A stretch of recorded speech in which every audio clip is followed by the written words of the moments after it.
In the United States, we're seeing a theme of the midterm elections emerging. It's the way you can see a wave start to form far from shore before it breaks on the beach.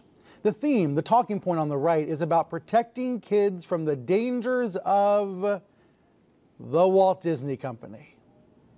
Really. But Disney is just a stand-in. It's just a symbol for something bigger.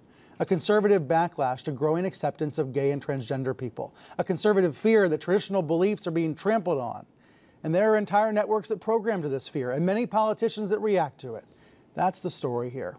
As this CNN.com reporting says, 3 months into the new year, lawmakers in dozens of states have introduced a slew of bills that could limit the rights of LGBTQ Americans. Some of those bills are framed as parental rights bills. Opponents say they're really actually anti-gay bills, and it's easy to picture this battle continuing right through the midterm elections. But for folks who aren't partisan warriors, this battle is incredibly disheartening. I spoke with a Disney executive who's caught in the middle of it right now, and they said, you know, Disney's brand for decades has been family-friendly and has been gay-friendly, and that hasn't been in conflict. That need not be in conflict. But the media organs that profit from conflict are on a crusade now, working overtime to demonize Disney, claiming the company is indoctrinating and sexualizing children through movies and TV shows. So let's unpack what's going on, because I think this story is going to be with us for at least another 6 months. The main prompt this winter was Florida's Parental Rights and Education Bill, cast by critics as the Don't Say Gay bill.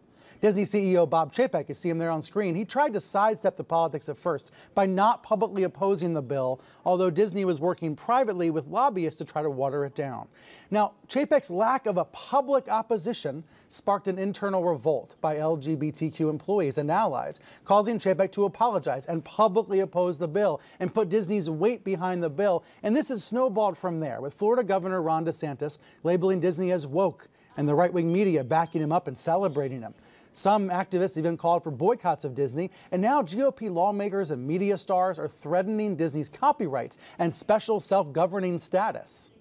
In the past week, Fox News has talked about Disney hundreds and hundreds of times, and the mentions really ticked up after the same conservative activists who hyped concerns about critical race theory last year shared a leaked video of Disney executives talking about diversity, equity, and inclusion.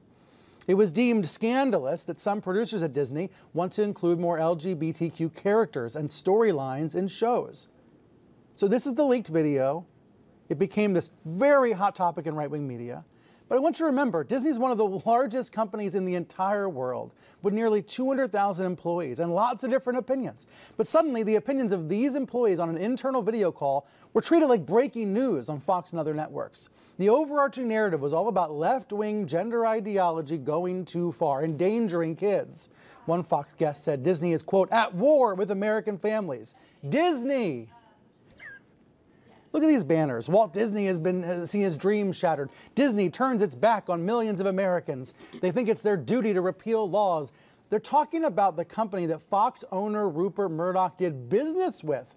Murdoch sold most of his entertainment brands to Disney a few years ago. He may still be one of Disney's biggest shareholders.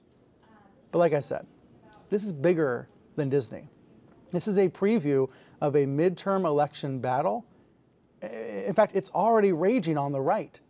Is anybody else paying attention to it? Should they?